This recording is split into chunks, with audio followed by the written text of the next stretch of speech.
ये जो है इससे पहले 17 और ये 18वां तपोवन में सेशन हुआ है। और अभी मैं सदन को भी जानकारी दे रहा था और मैं आपसे भी ये कहना चाहूँगा कि सदन की टोटल कार्रवाई 33 घंटे के करीब चली और इसकी जो प्रोडक्टिविटी है वो 130% रही है।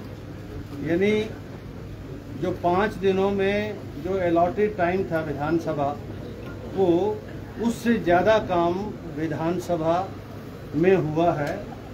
और विभिन्न प्रकार के मुद्दे जो हिमाचल प्रदेश की जनता से जुड़े थे, पक्ष के द्वारा विपक्ष के द्वारा जो भी सदन में लाए गए, उन सारे विषयों को विधानसभा सचिवालय ने कोशिश कर जो है उसको चर्चा में लाया और बहुत सार्थक चर्चा हुई। और इस सार्थक चर्चा के माध्यम से मुझे पूर्ण विश्वास है कि हिमाचल प्रदेश के जो निवासी हैं, जो हिमाचल प्रदेश के हर वर्ग के जो लोग हैं, हिमाचल प्रदेश के हर क्षेत्र के जो लोग हैं, उनके लिए जो है सरकार के द्वारा नीति निर्धारण में सहयोग मिलेगा, नियम कानून बनाने में सहयोग मिलेगा और हिमाचल प्रदेश की जनता का लाभ होगा। ये कुछ बातें मैं आपके समक्ष कहना चाह रहा था। और आप में से बहुत सारे साथी जो थे वो अंदर भी थे और बाहर से भी आपने विधानसभा के परिसर के अंदर और विधानसभा के परिसर के बाद जो भी विषय आए उनको हिमाचल प्रदेश के जन जन तक पहुंचाने का काम किया है। आप सबका भी, इलेक्ट्रॉनिक्स और प्रिंट मीडिया के सभी साथियों का भी बहुत बहुत धन्यवाद। 4 बेड की कम हुई है इस बार, तो क्या वो नेक्स्ट में ऐड होगी या फिर? मैंने आपसे कहा कि हमारी प्रोडक्टिविटी 136% थी और आज अंदर माननीय मुख्यमंत्री बोल रहे थे कि अगर आवश्यकता पड़ी और प्रतिपक्ष चाहे तो हम एक दिन के लिए सदन को बढ़ा सकते हैं। विजिलेंस सत्ता पक्ष और विपक्ष लाता है, विधानसभा सचिवालय सिर्फ उसको कार्यान्वित करता है। हमारा काम है कि जब सरकार जो है सेशन की घोषणा करे तो उसको संचालन के लिए जो सहयोग विधानसभा सचिवालय से चाहिए होता है वो विधानसभा सचिवालय करता है।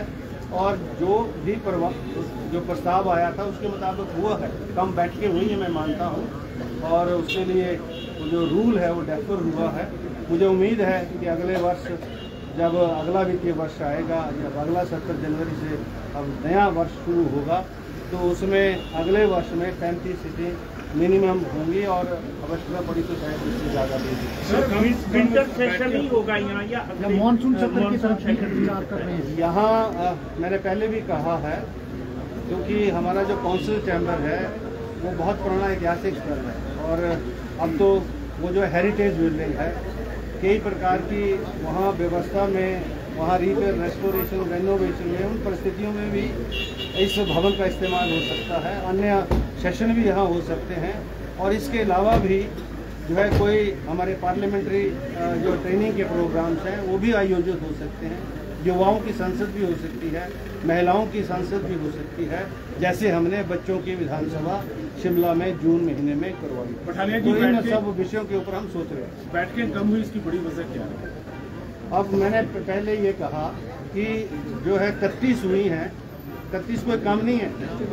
मतलब हमारे पड़ोसी जो प्रदेश हैं उनके वहाँ तो 15 और 20 भी नहीं होती। हमारे पास हमने रूल बनाया है 35 का, उसको जो है सदन की अनुमति से डेफर किया जा सकता है, लेकिन 31 भी कोई कम नहीं है। जैसा मैंने कहा कि ये सरकार जो है ये निश्चित करती है कि वो बिजनेस क्या होगा। तो जो बिजनेस उन्होंने हमको दिया और 5 दिन उन्होंने निर्धारित किया, हमने करवा दिया। अगर वो 35 करवाते, 40 करवाते, हम उसके लिए भी तैयार हैं। अब पठानिया जी, इस बार अंदर सेशन के अंदर विधायकों की झंडी लगने का मामला भी सामने आया, how do you see it? और दूसरा सवाल मेरा ये है, पूरा विधानसभा परिसर सजाया गया था, नेशनल एम्बलम पर किसी का ध्यान क्यों नहीं गया?